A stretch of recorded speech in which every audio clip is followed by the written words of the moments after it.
namugale na jarala gazwa kaybara atako tanigelina ni o bara damna to ni ala ka jen ka fiyana gazwa kaybara make enyana amma kende nyana ga shini ni lago shikame ko kaybara ko ta jen ko abogari ya keta mori ya keta ko chente o kana ikaboko ya ngai ki yere ta fado mito ki somiso Allah akbar sare ima ala yinyana o idara ala wallahi ima ala mangame idara ala cho segatula ima ala fotoi idara ala ima ala gadu do idara ala wallahi fatala batala idarula fa wa idara la ale de ida kadala ale de bi faga cho segatula o dane mi daw bela o ida kirala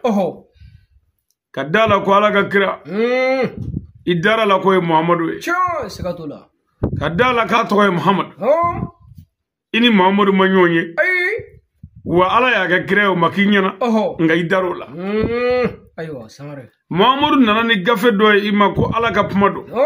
min to ko qur'ana idaro la cho segatula kira ima bo jigi makalama wallahi ama jigi nyana ima jibril nyana ima melekere isara ka dawla o muhammadu e moy idaro la wallahi muhammadu e wulka joga ga nyana ma kono pour islamia ka jo la dria ka sabati wallahi jogo ka sabati idaro la cho segatula kira muhammadu dunye muhammadu de jenyo mbala ikanga dawla cho segatula o jenyo nunu ni muhammadu e toro soro yoromi o bi toro soro ikanga dawla wallahi segatula ere bi nyana ma kono gele munu mi ga da eka iga jihadila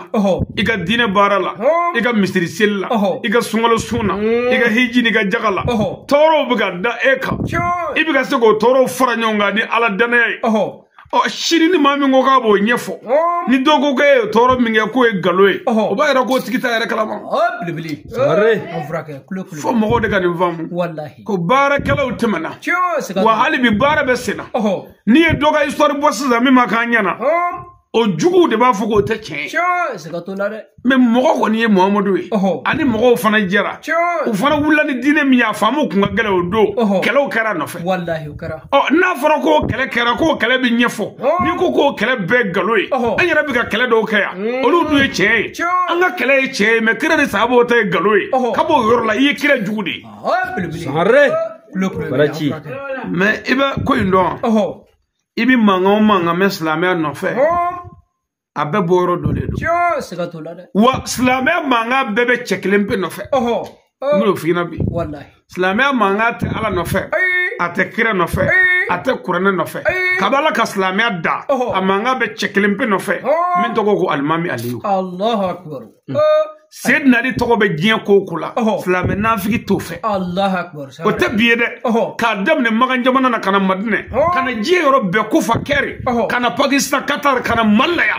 jie yoro be almami aliyu toko be dine yoro la kwaye bunye soroy kwaye karama soroy dine nafiki tofe aywa sare wala la uba nangare ko chente ibi targo me ko almami aliyu toko bala uba fo chente cho segatula de gazwa kaybara uba fo chente gazwa karanga uba fo chente yamul badru uba fo chente wallahi me qur'ane yare badru fo cho segatula kara ko ala yased islam ma badru la yamul badru bere sungolo kletan wolo vlado ko islam we sesoro kafiru ka odo o qur'ane kono wallahi segatula me sed nadi ka bunya mi ma kono o ko so bi ba ala ka pumana Allahu akbar sare manga be kuyi almami aliyu ku cho segatula akana siga de islamia gelea be sidna ali no fe cho segatula de wa ma wara tede nanfigu do ubi seli ubi shun ubi jagadi angara mo nu ye kibaro fli ishaga uga kibaro fli ka ere bi ajigi e kono ko abisoro wunyebe melege Allah wunyete fola wunye koro shetano Allah akbar sare aywa o seli kanu mandigi nunu o sungolo bashuna nunu o jaga babola nunu o misri bajola nunu olu de almami aliyu jugu finkiri ye kunungu fobi Sayyidina Ali ka bonya ko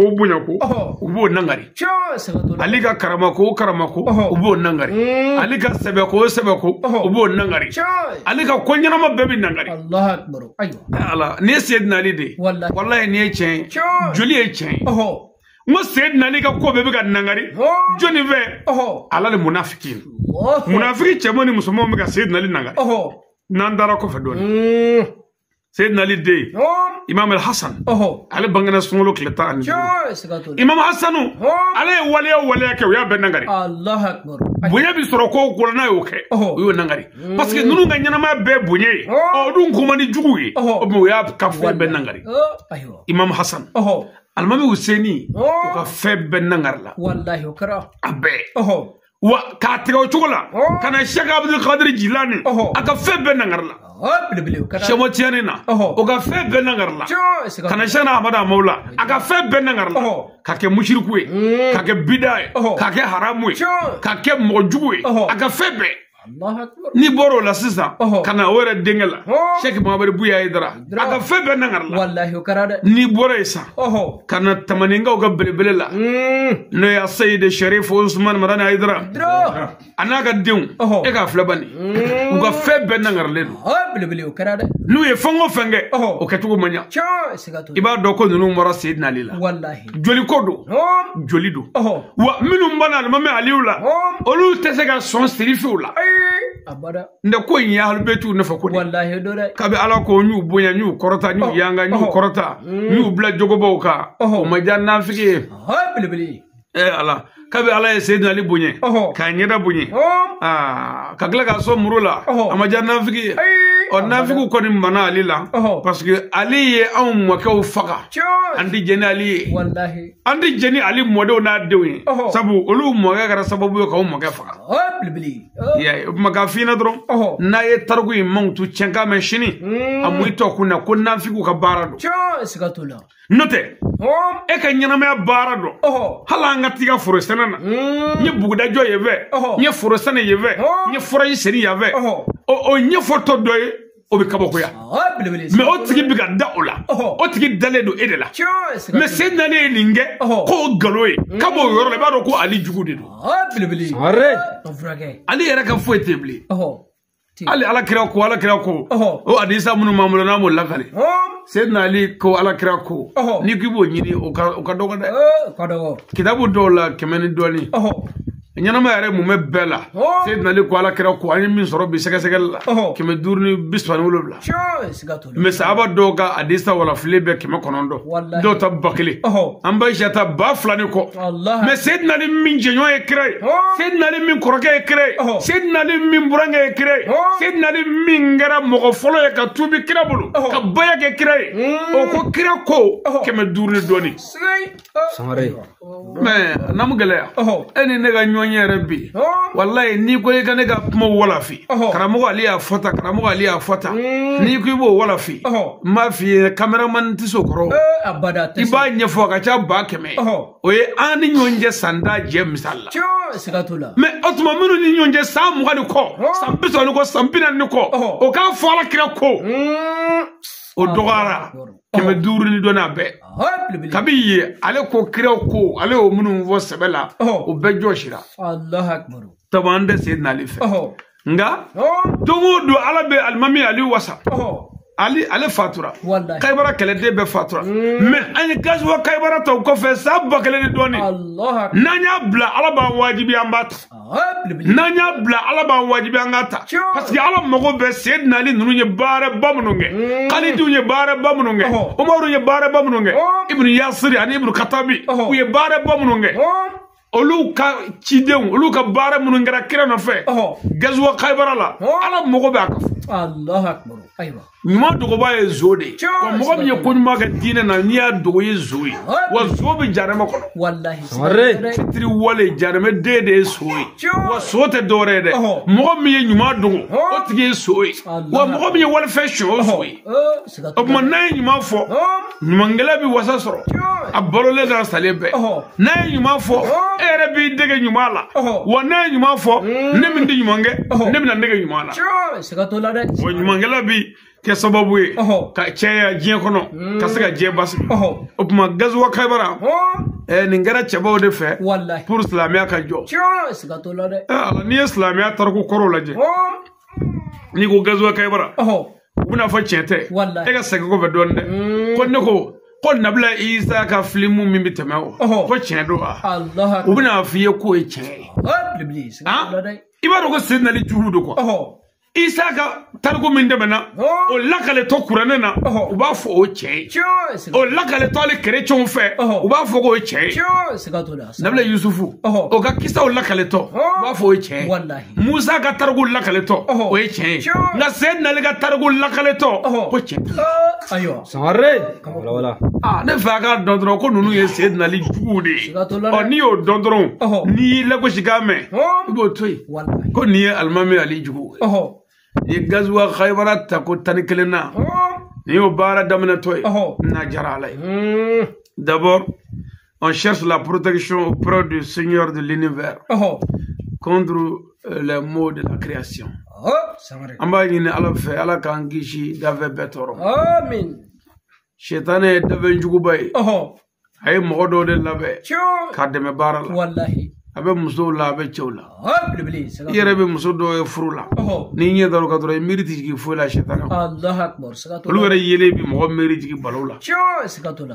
i bi cɛ dɔw ye olu miiri ti olu yelen ti mɔgɔ hakili jigin foyi la kɛlɛ kɔ a bɛɛ ye Shetane mɔgɔ Ala tɛ kɛlɛ fɛ Ala tɛ mankan fɛ wa Shetane min ko ka d'a ye i b'o dɔn ko mɔgɔ fila bɛ kɛlɛ la mɔgɔ min y'a kun da kogo la k'u lajɛ ka sɔrɔ k'i sigi ka dɔɔnin buruburu ko ko ka d'a ye k'o ye Shetane teri ye Ala kira k'o bɛ jahanama kɔnɔ ni mɔgɔ fila ye kɛlɛ la min bɛ taa kɛlɛkɛlaw filɛ kira ko k'a bɛ tasuma kɔnɔ n taara u lajɛ n y'u ɲininka kɛlɛ ɲɛna n y'u fara o de ye silamɛ ɲuman ye mɛ n taara u lajɛ ka n da waga ka ɲɔ k'u filɛ ka sɔrɔ ka segin ka na n ko n ko cɛ ye cɛ da ci koyi Ala k'o k'e yɛrɛ da bɛ ci jahanama kɔnɔ ci kelen kelen n'an bɔra yen nous commençons par le nom de Dieu le Tout-Puissant et le Sage le Dieu unique éternel Tout-Puissant le Dieu qui ne mange pas, qui ne dort pas, qui ne presse pas, l'envoyeur des prophètes, pour que nous puissions marcher sur le droit chemin. N'ambora ye amanga kala damle na Ala tɔgɔ barikama ye Ala min tɛ sunɔgɔ waati jingo Ala min ye kiraw caman cikun foyi tɛ kiraw la walasa an ka se ka bila sira ɲuman kan ɲɛnamaya de ka gɛlɛn parce que Ala ma mɔgɔ janfa koyi a y'an da a y'an bila dugukolo kan a y'a ye ɲɛnamaya ka gɛlɛn a ko min nɔgɔyala d'a ma o de kɛra kiraw ni nabiɲumanw ye n'an y'olu lamɛn an bɛ lafiya sɔrɔ n'an banna olu la an b'o gɛlɛya sɔrɔ gɛlɛya ni tacɛ man ka jamana kan bi ladiribaliya don Ala k'an bɛ sababu n'an bɔra yen que la paix et le salut soient sur notre sauveur prophète Mohammed et ses descendants ses compagnons an bɛ sɔli kira belebeleba kan n'o ye Muhammadu ye nka mɛ Aminata den ni Abdulayi den ma kira belebeleba in jogo kira dami kira ani ladiriya kira Ala kira sallallahu alaihi wa sallam ale nana de bi maana adamadenya ka se ka kɛ hɛrɛ la bamanan ladiri fɔlɔ mɔgɔ ladiri m'a fɔ bamanan i k'a faamu n'o tɛ bamanan lagosi ko tɛ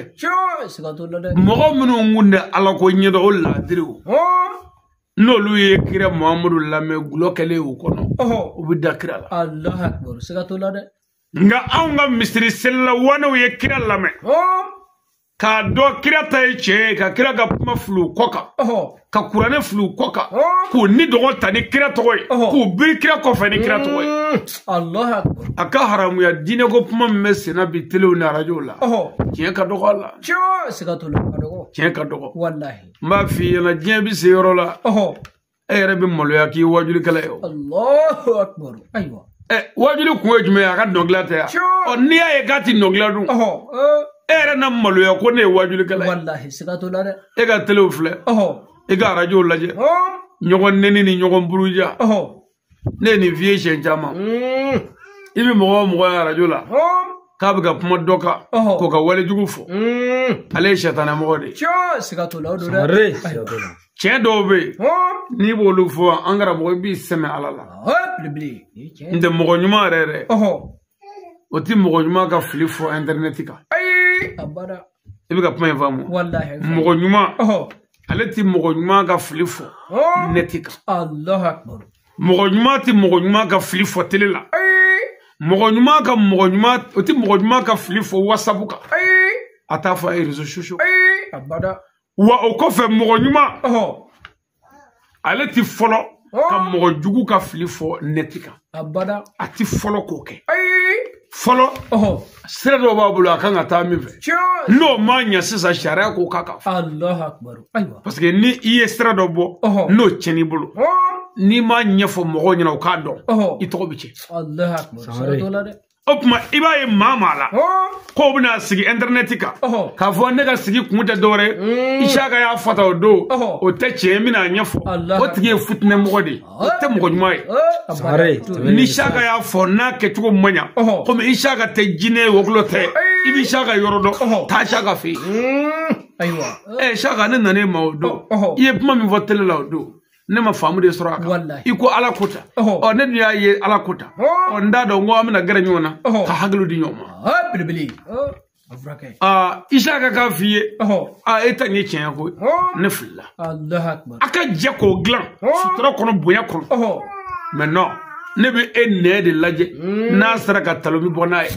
ko cɛ ye nin fɔ a bɛ taa i b'o ye maa la a bɛɛ ye maa ni de ye nka n'i ye nin fɔ i ni maa fala bɛɛ ka kan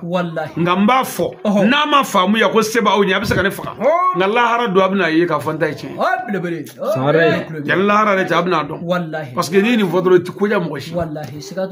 parce que a ka mɔgɔ dɔw ye minnu ye mɔgɔbaw ye minnu ka baara ye mɔgɔw jogo fɔlen net kan mais anw bolo olu tɛ maaba ye hali n'a ye diɲɛ ko bɛɛ k'a ye maaba tɛ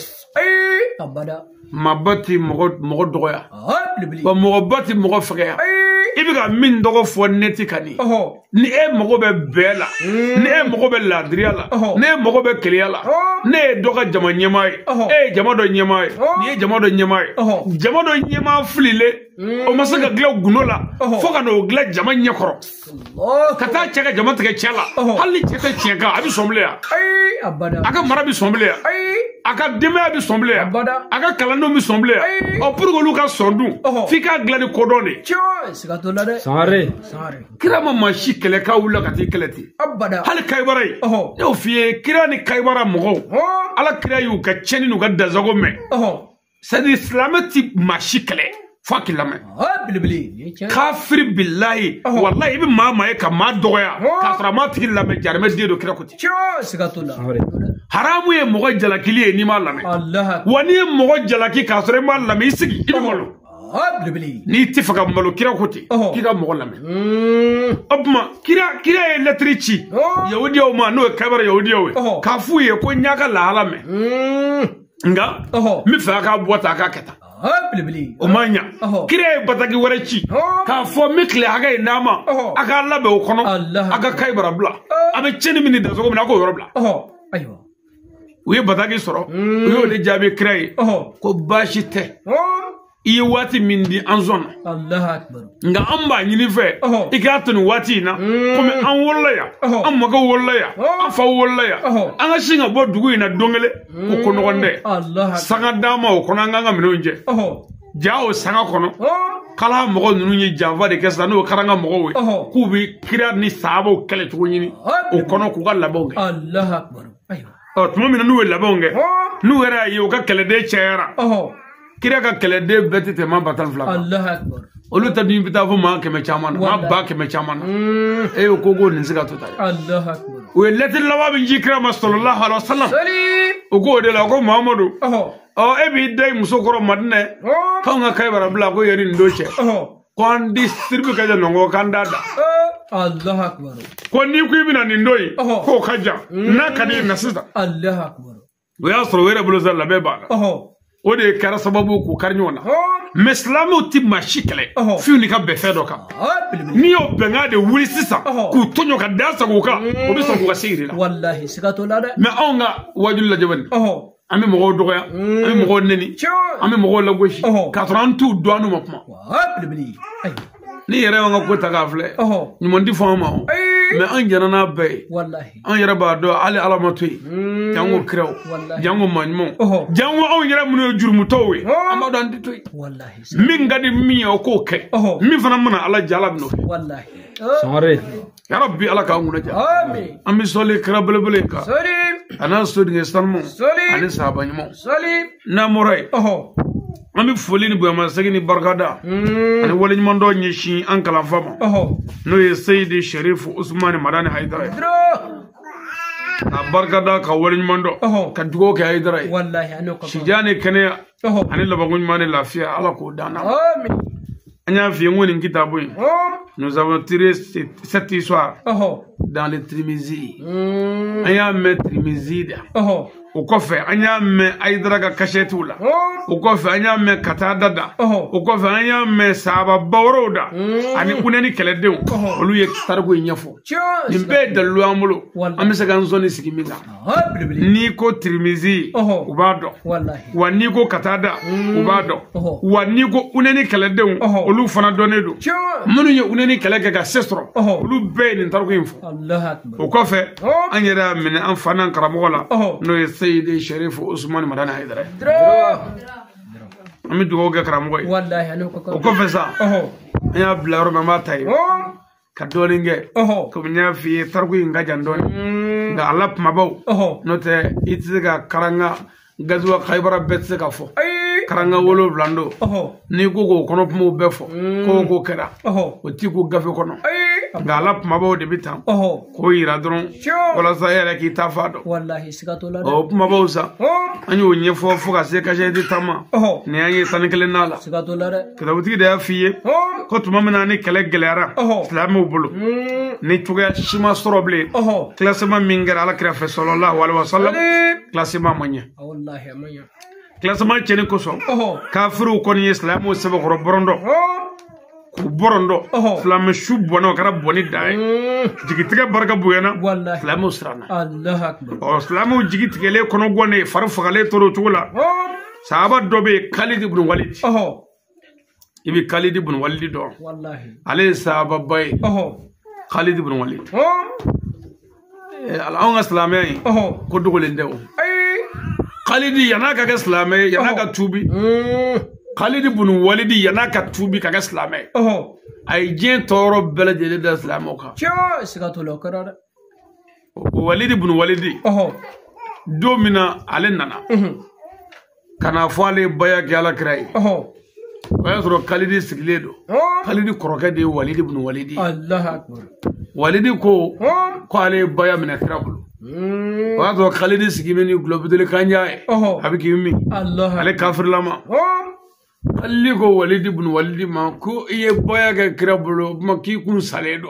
Allahu akbar Walid ko ndara kira yere de lakado Allah akbar Khalid sina ga globudele ke ka koroge buga kungulo la faga bitul peraku Allah akbar Khalid de kale ci islamu bulu fo doga kala bien ala kira nyiso wudu kala la Khalid ni Khalid fo islamu bisra wallahi wa yasra ma tubi me kira ka nyumaya kira ka kungulutigiya kira ka hikmatigiya kira ka anye stranye kira ye fere tige ka Khalid do islamu ala ka sura makani fo Khalid Allahu akbar ayo kira kangarda Sayyidina Ali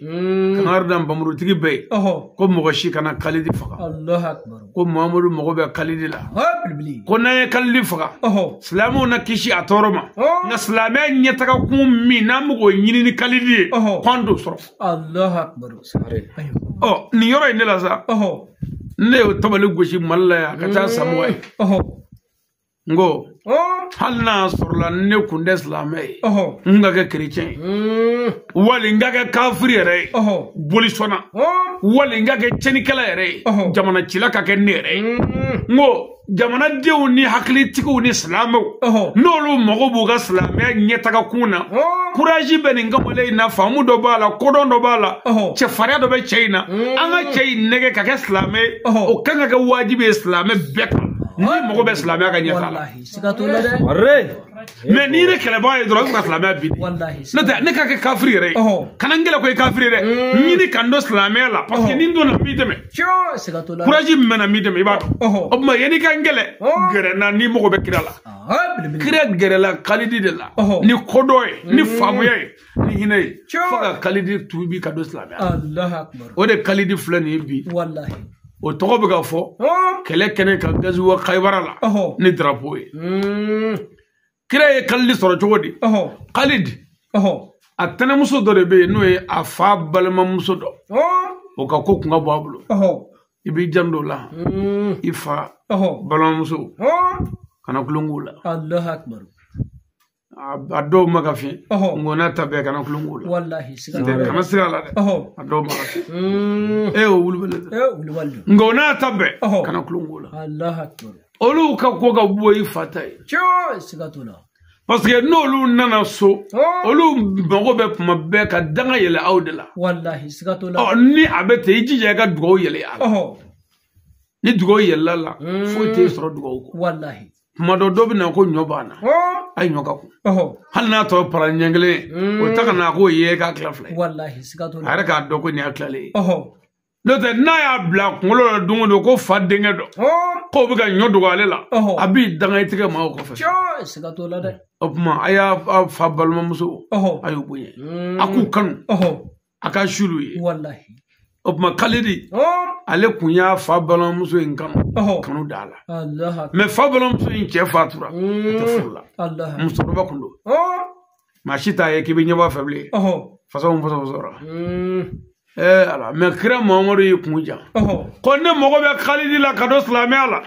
ka nyana ma mine amase ko ke obma nanu ngo ka ma mine fanga fagadi o na dum fagara islamia nyeta kun do be khalidi la obi chen obma mina ta khalidi tanemuso fe mino furusiri ndo furusiri alila de ma furusiri nyere la ni kira ya furusiri aka sahaba la ibina me kitabu la ko kira kuni dore nya muso koro furuko adaga gribu mo kira yere muso koro tati aywa o fana mingera kunfo to o muso roba mvurlila wala sa denge kalidi kado islamia la ka islamia de allah akbar bo kira jugu nafiku olu masaka foi sebo yoro la ko kira muso ko kunga jugu allah akbar aka bo kungulo mako wallahi haye muso shabe furu kira ma muso shabe furu kira ya muso furu kunela kira ya ti fenge faka ya moro wallahi sikatola de aye muso furu su folo ago muso ma ko ali ka fo andengani khalidi kaga do bayala aywa tan muso go ako bayo ko nga ko abaka sara enye allah ko udu kala la ko ay classe ma mindi kafiru manu yoke kafiru sara salama wala fo kala bien enye kay o de kema ka kono gon allah adandala ni atnana afadudo wala tafaka garela kira ko tan muso ma iba foy denga ko ko nyina no ko amena allah ko islamo nyina no ko mais islamo mo nyina de mais kira mo ko be chede la allah akbar billahi chabi tubi domi islamo wo nyungunu min diga chala donde allah akbar mo fugu tasara re mais non kira ko ide kira o fodro dugu jara kira dubla chabi to ka kira bela kira bora bidu na duna bi tele ka tanmusu barga nyini ka dugo nyini ka fonge aywa aduna dun tanmusu ka mo ko ndenge ko ali ka do bayal brebli aywa ko boko nyi Muhammadu nyi karlambulu nyara ma karde me nyi plan min di islamo ma kafiru ma yahudiyo ko plan kara sababu kira kele chana bulu fa nyi banana akan nata akam chenga nata va ali to kuma o karamuge tanmusu ko ko unyina na ku wera to labli fiu brebli chani ni tubira ta ka baya keta ye chani ya wallahi kay bara kala de kire classement min di islamo ma islamu desara islamu bika faga to bela islamu tote bereble se banu bulu wallahi shu yire kele do fabe ni anga shuri ta ya hage bala ay yire kele do fabe ma wasetu yire Khalid ibn Walid yo yet mamin ce farlama sa ayaga so dajuru tufaka kirala kana adado kira kloko ko abena pomodofo ka giringa sigi o karamu ga kira wele parce que aba do na le tala kira yoro ka sigi na ma febo kira bina wele wallahi o kira ya wele allah akbar kira ya wele min ko Khalid ako mumi fe ka fanya Khalid ko an gundigi fendeve Allah sabu ala ko Qur'an ni mami ala soso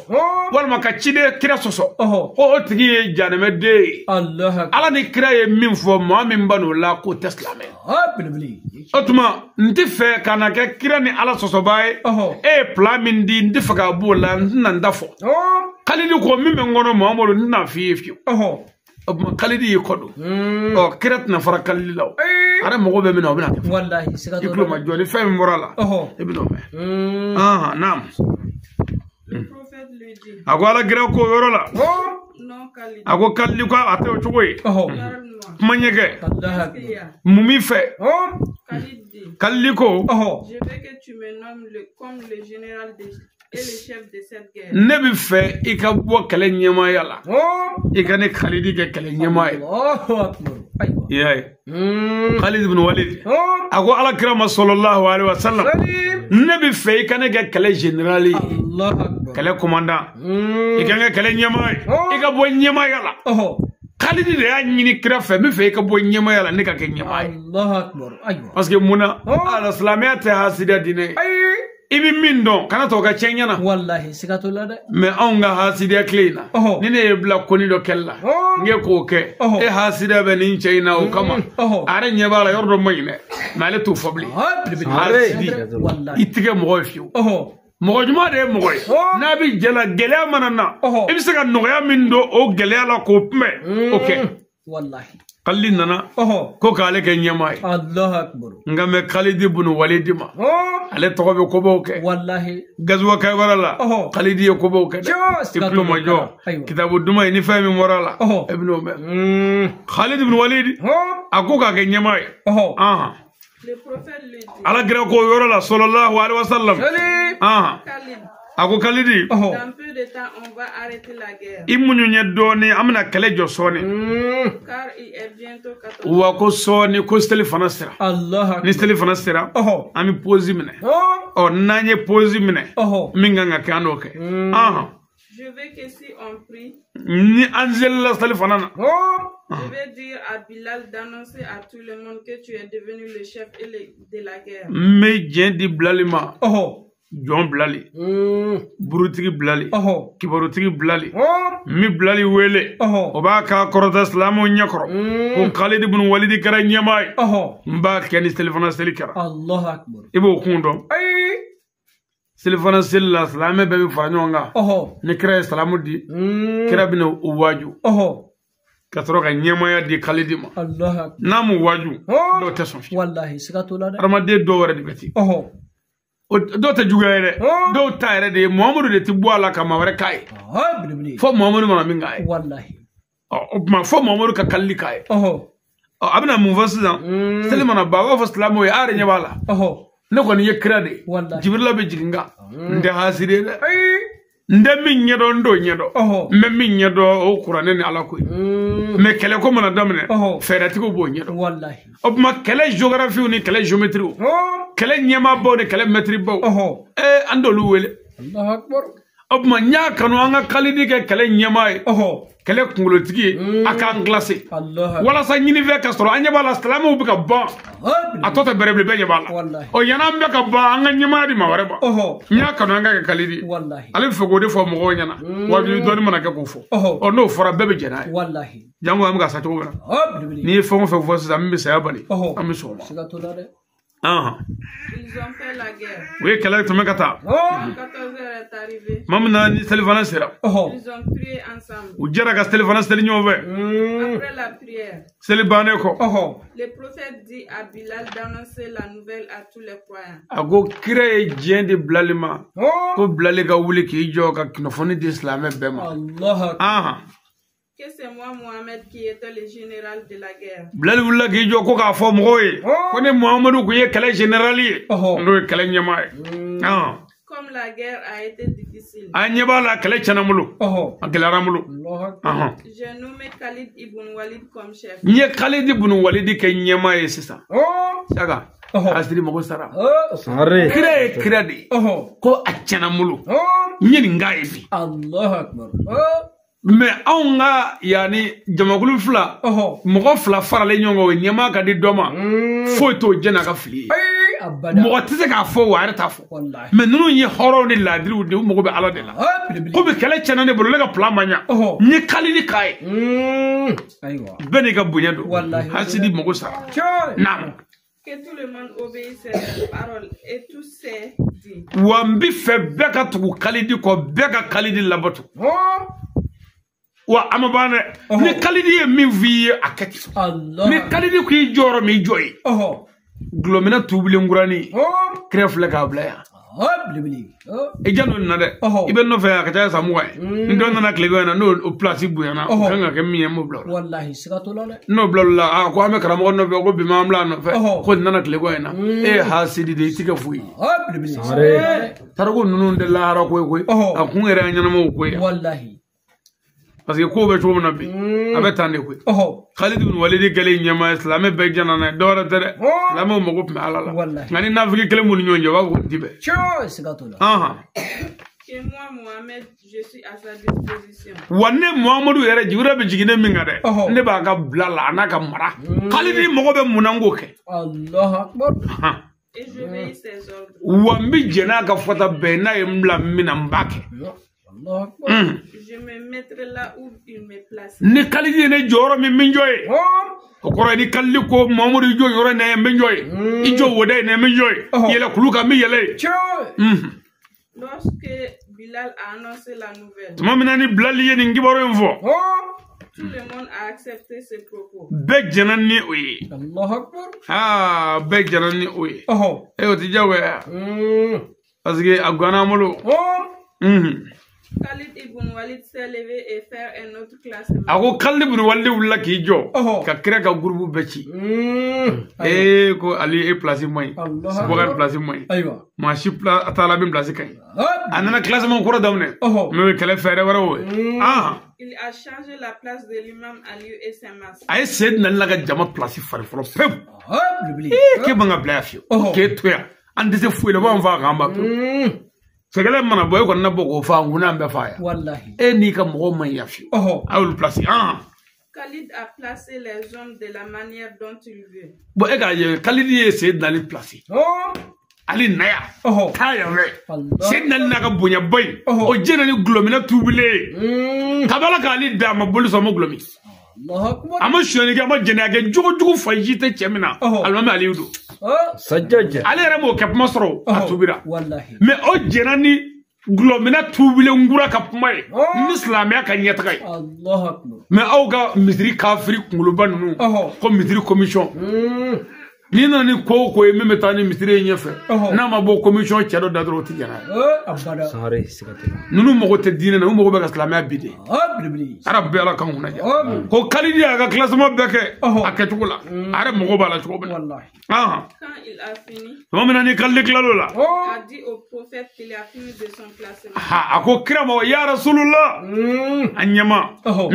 ne kalidi klalanga classement la ko re mini minga kan mini yoro minga kan kasega universo kasega kele ke boyani karama kono kasega sesro ko wallahi ne klala le prophète dit qu'il a l'ordre de faire tout ce qu'il veut akira ko man kalidi ko be bulo sago am be bulo sago aywa khaywara kale bele bay bebe kalli kale bulo bon ulu kala la ni sedne ko ye kalli fadu obi ambe mesaya wallahi sigato la ay mo do mi nga faga o ti faga bile na ya faga ko fere be faga di Allahu akbar ibo do to ya na itoroku abi nyana bo nya fay na anafa kama wallahi Khalid ko yoro la donc attaque les infidèles avec l'accord de Dieu mi fe aka kafiru kele ni ala ka je ni jedama ay kele dunu ko je jure ngalena alala le prophète a prié avec les musulmans la prière de 16 heures dans le 7e wallahi ko kira ni sabo e lazarus le karanga chamanjala Allahu akbar manul jabbar manul kahar manul wadud wahidullah la ilaha illallah muhammad rasulullah sare bawade erifla ni Muhammadu che erifla uye kafiri ma ba kemeni ko de faga erifla ka masake faga o de botere fo ka ta lazara seni karanga milioni la chamanjala Allahu akbar Ayiwa. Cɛ a tɛ sabali Wallahi. cɛ min bɛ se mina o bila o la Siga t'o la dɛ. n'a y'o bila o la a ka gɛlɛya bɛ wuli Siga t'o la. nka min tɛ se mina n'i y'o to o bolo k'a n'a ka kan ala an bɛ sa sɛgɛ la wa gɛlɛya o gɛlɛya b'an kan o nin ye dɛ Wallahi. min tɛ se mina o bila an b'o la faama min tɛ se fanga kɔrɔ o bila an b'an kunna dugutigi min tɛ se dugu kɔrɔ o bila an b'an kunna alimami min tɛ se misiri kɔrɔ o bila an b'an kunna dutigi min tɛ se du kɔrɔ o bila an b'an kunna kabila ɲɛmaa min tɛ se ɲɛmaaya kɔrɔ o bila an b'an kunna dazagolaw ni sinikɛlaw ni nkalontigɛlaw olu bɛɛ kɛ bɛ ɲɛmaa ye ala ne kojugu ye dɛ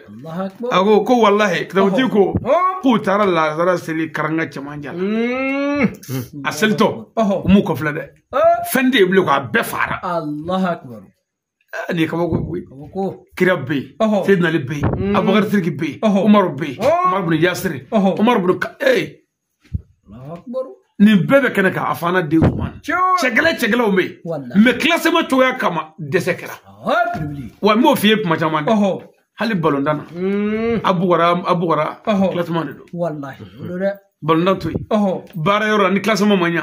jama bɛ tile kɛ foro la a tɛ se ka foyi ɲɛnabɔ classement i jan don classement la han a bɛ temps min kɛ ka classement kuma kɛ dɛ o temps baarakɛbali bolo k'o de ye a bɛ ka waati de dun mais k'a sɔrɔ o waati in dɛ o de ye baara yɛrɛ de ye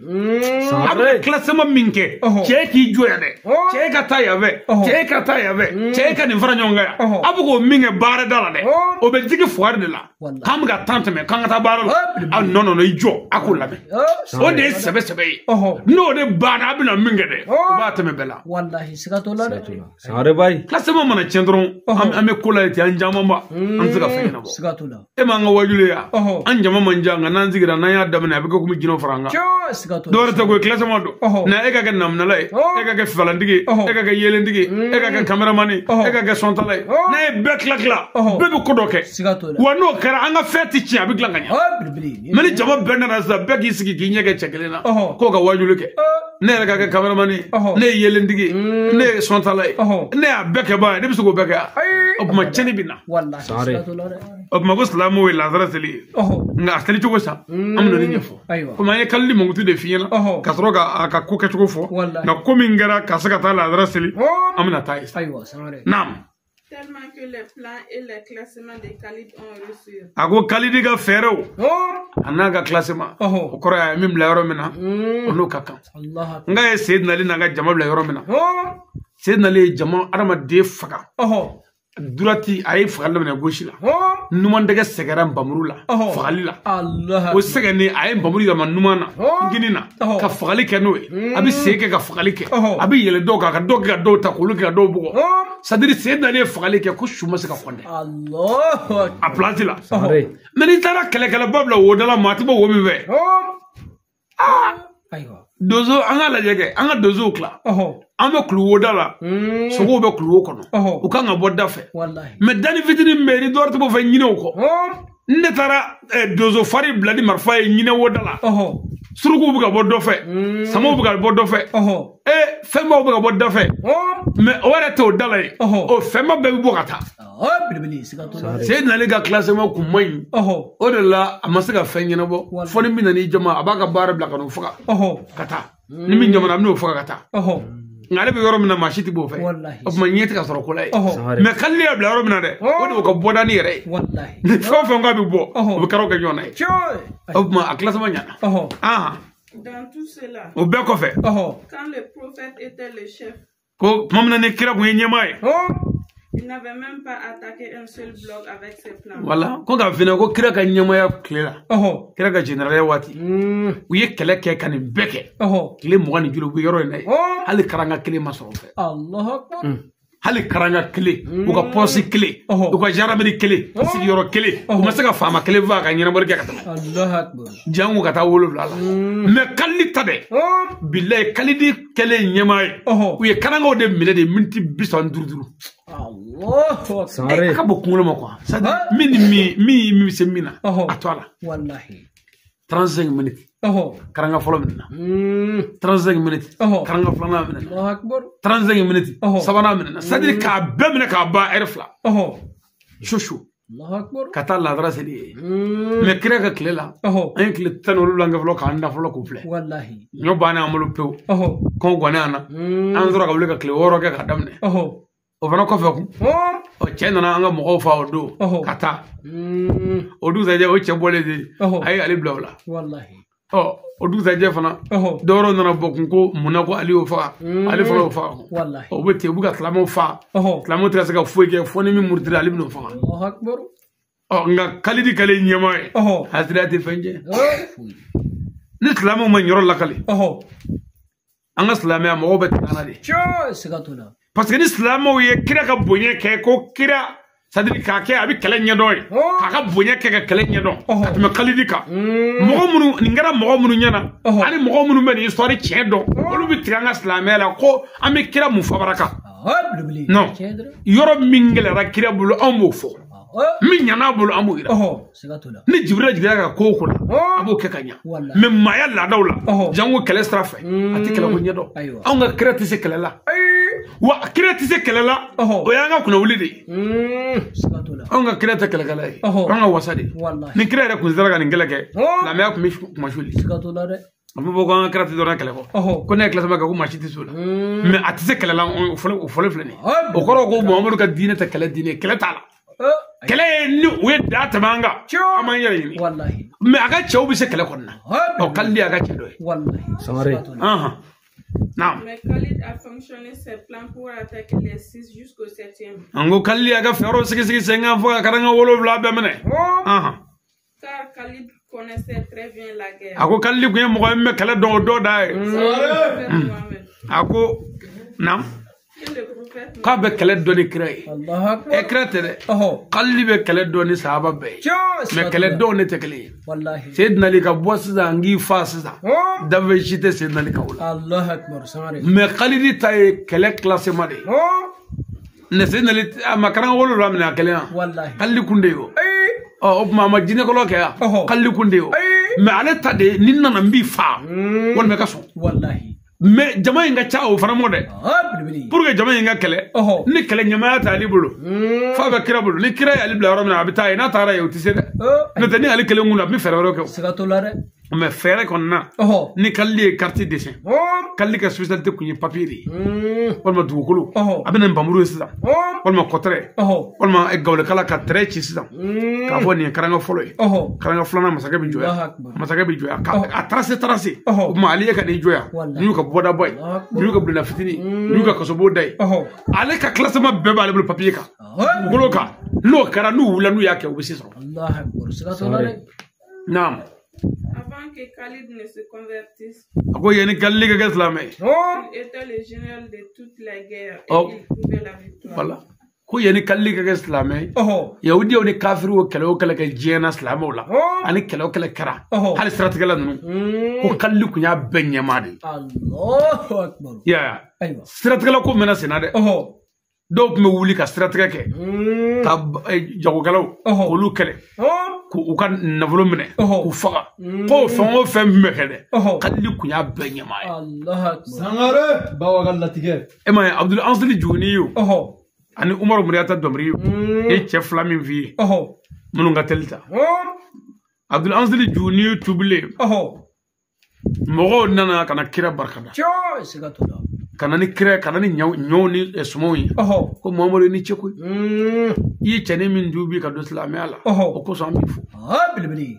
ko chane nguye toro shabata wallahi feratigi kundo ale kunye politique américain dop mabulu masaka ni bi yoro ale bi goshi Allahu akbar aywa me ka ko oye arab me fere do tige ni ko floman amu ya floman jabanji namara to mun mege sugu kono abika mo kono ko lu ko damna nabi sigatula nanga do dima pour ga khani soro abdul ansali joniyu akumi na dogota sira la sugu ta sira la kadu tuko do kida mana mede abi fere min dige na ye jago kala na to ni soyi walma fali walma nyame duni keme ki ifate kumamna ika navolo be shagi kono ika sanu be shagi kono o be gulo me nyame kana o ma ika sheji be nyame safe duni be nyame ka ale bɛ se ka mun kɛ a bɛ sabara da gɛlɛnma dɔ sa i b'a faamu tun suliye dɔ muge sabara so suliye ɲuman dɔ min yɛrɛ ye masakɛ sabara ye min ka ɲi kosɛbɛ a b'o sen fila sa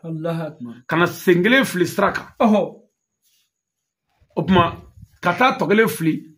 mɛtiri 200 bɔɲɔgɔn ka n'a da kelen kɔrɔ sisan sotigi mana se yɔrɔ la n'a ye sabara bilalen a b'a ye ni sabara in cɛ ka ɲi ale ye jagokɛla de ye a mago bɛ nafolo de la mais min b'a bolo o ka ca dɛ mais o n'a ta bɛɛ sabara kura in ka ta o ka d'a ye mais a b'a ye sen kelen don ɔ sabara sen kelen dun tɛ mago ɲɛ maa ye a bɛ ala minɛ k'a ɲɛ kɛ ka taa ka jɛn kɔ ka taa ɲɛfɛ n'a taara fɔ mɛtiri 200 a bɛ taa filanan sɔrɔ yen o yɔrɔ bɛɛ a bɛ se ka fɔ ko ɲaamɛ k'i jɔ walima so k'i jɔ k'a bɛ boli sisan ka taa dɔ nin da yanni ka taa a segin dɛ o y'a sɔrɔ cɛ dan bɛ tu kɔnɔ yen a bɛ sin ka ɲaamɛ ta ka yɛlɛ a kan k'a giri ka taa i bɛ na k'a ɲini ka dɛsɛ pa a bɛ taa n'i ka fɛn bɛɛ ten n'o bɛɛ kɛra sisan a bɛ tila k'i ka dugu n'i ka kabila ɲini k'i yɔrɔ ɲini ka t'i fɛ yen k'a f'i ɲɛna ko e ka na ta o taamasiyɛn min b'e la a bɛ n'a fɔ e ka nafolo tiɲɛ bɛ tile fila in na dɛ yɔrɔ o kɔni an ka mori filamanw ka fɛn dɔ dɛ taamasiyɛn min b'e la a bɛ n'a fɔ e ka nafolo tiɲɛ bɛ tile fila in na dɛ an karamɔgɔ kɛra koyi e mori de e turabudala dɛ anw kɔni bɛ fɛn bɛɛ ala ye fɛn bɛɛ dɔn mɔgɔ tɛ ne dɔn dɛ o tuma n'o kɛra a bɛna papiye dɔ ta kun a bɛ fɛn dɔ ci dɔnni foyi t'a la k'a sigi dɔrɔn k'a ɲɛ wahala dɔrɔn ko i ka fɛn ninnu ko sennaanimafɛn b'a la dɛ o t'a la fɛn bɛɛ b'ale bolo yen ka kɔrɔ fɛn min b'a bolo tɔgɔ fɔ sisan bɔrɔ dɔ b'a la a bɛna fɔ sanu de kɛ m'o kɔnɔ sanu bɛɛ mana foroko finman kɔnɔ bɔrɔ kɔnɔ i b'a fɔ a b'a bɛɛ fɔ ten pour fɛn ka ɲini ka ye ko fɔ an ka saraka gɛlɛnw mɔ dɛ nafolo tɔ min b'i bolo a b'a bɛɛ minɛ i la ko fa ka ɲɛ sangare ɔ y'a bannen koyi ale ka mission ko ye nin ye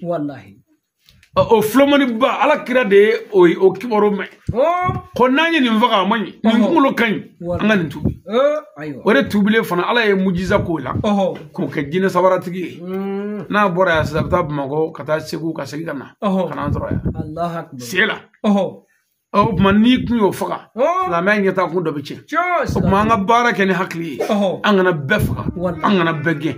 dɔw tɛ gɛn dɔw tɛ faga olu bɛ to yen de ni waati sera i bɛ n kɔri sabu wala k'i b'a ko yɔrɔ la L'imam Ali a demandé Seydina Ali ye ɲininkali kɛ qui d'entre vous veut encore sortir avec moi ko jɔnni bɛ aw la n'o bɛ se ka bɔ ne nɔfɛ a ye wele da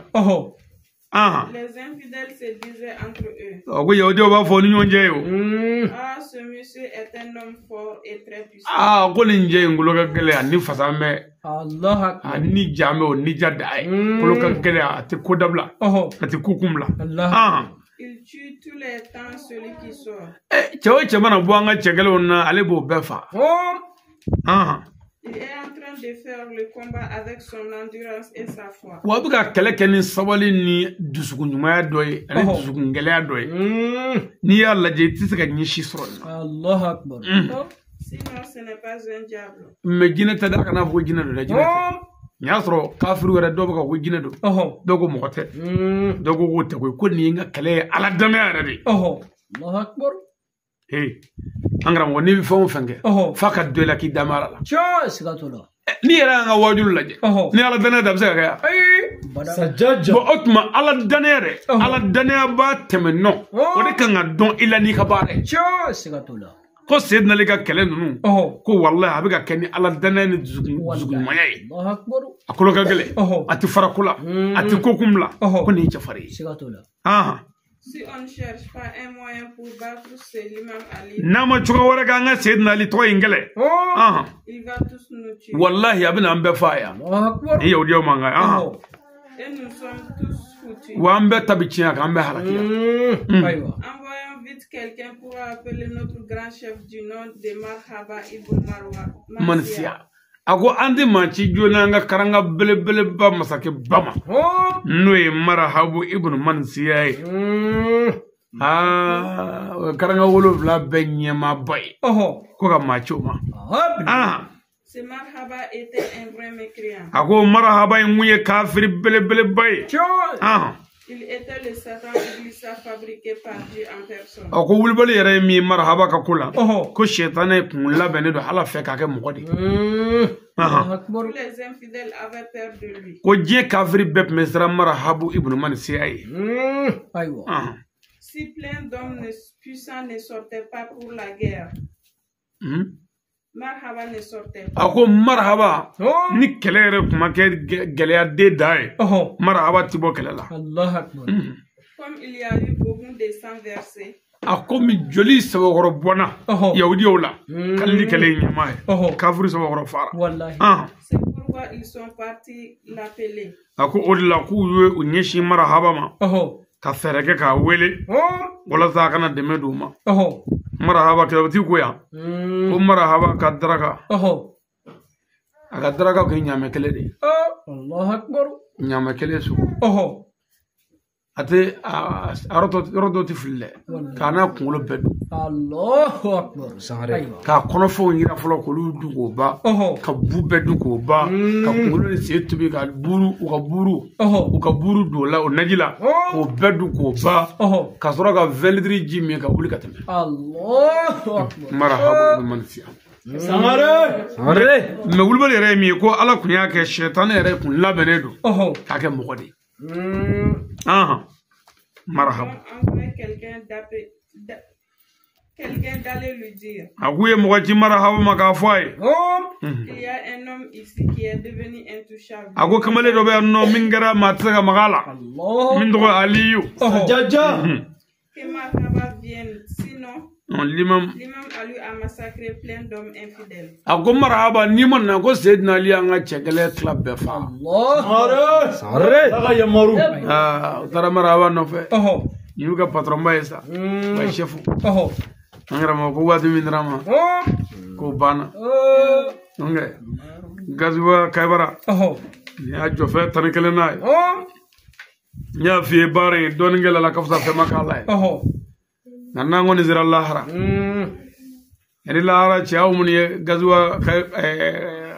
kaybara ke. Jene aka nyefo. Nazira lahara. Nga lahara jamanga boya soro. Parce que anyi nyuma ngalaw ka nyuma fo. Wallahi. Ko ka chiafo. Khalid ibn Walid ya to me.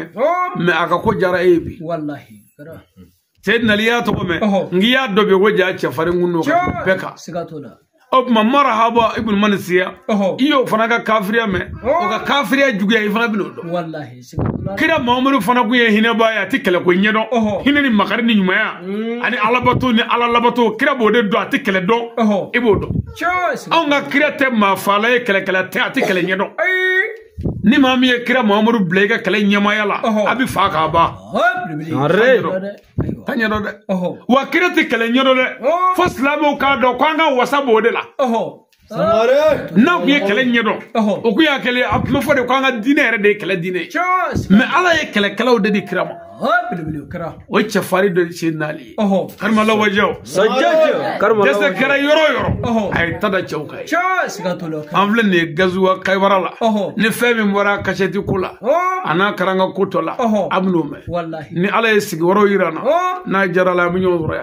Ami dugo ka nga jamana ye no Mali. Mali bi gele minun kono. Ami dugo ke Mali. Faso foi tamulo ni faso kelengo. Ami dugo ke. Hanna sorla gelew ba kono. Toro ba kono. Nyanu ba kono. Hanna sorla o nyanu yere dobe ka anga. Ami jeno be ka an faso kanu. Ka dugo ka an faso ye. Mali bi gele min ala ka wuli. Aw mun ya ka baro bla ka yere doya. Kana ni kene munya. Ala ka here ka naw. Amin. Ala ka naw sabati. Amin. Gazwa kaybara. Ala bi ala ka ke here ama. Amin. Ala ka ke here ama. La nyine faamu mun sorali ala ko sorala. Amin. Ma fi meto ka sara mun farayi. Gazwa nunu ngono. Ya faida di. Wallahi sigatola. Olu lamada. Ni ya me ko ala kira kata. Kira tebli. Me o kunye ka hagel do de diema. Min do kono ala kira ere mago be la nyini mina choy. E ere la. Mbofi. Wallahi sigatola. Note envers bi. gazo manve abi o kanyu kaybara yo Cho sigatuna. sumur baya gle Oho. kulisi tido muso fable machine produit Oho. mini jibu dongle Samare. mirla clé lomi clé jean clé chesa clé 220 mugumani clé dangadia umone clé fama so clé mori ma fala ma kutigala clé o yonga badri o yonga kaybara o yonga febe Samare. Bodi. kurande de nana ko go bedabla ko na nale do alala angangle Wallahi. kan jogogla ama fana ngra mo fu no Seydi Sharif Ousmane Madana Aidara ni cheko ni mangala ufa Wallahi. Dra. ngo abe sira ala nya abe ala do Cho sigatuna. wa be ala fe bo do ka barala wa be ala ka jove Wallahi. Aidara be jembe fe Oho. abe kafiru fe abe chrétien fe abe islam fe mais ta kafir fe ka kafir wala de la Ay maru. nga abe islam fe ko islam ya nyuma ala Wallahi. afana ta hasidi ala Oho. Aidara ambi fu ki bargada ki wali mando ira nyama nyuma ala ka nyere ka ko mo Amin. ala ka yere ka nye allahumma rabbana atina fi dunya hasana wa fil akhirati hasana aqina zabana rabbana la tuzigh qulubana ba'da idh hadaytana wa hab lana minna dunya rahmatan innaka antal wahhab salli subhana rabbika rabbil izzati amma yasifun wassalatu wassalam ala mursalina walhamdulillahi rabbil alamin assalamu alaikum wa rahmatullahi wa barakatuh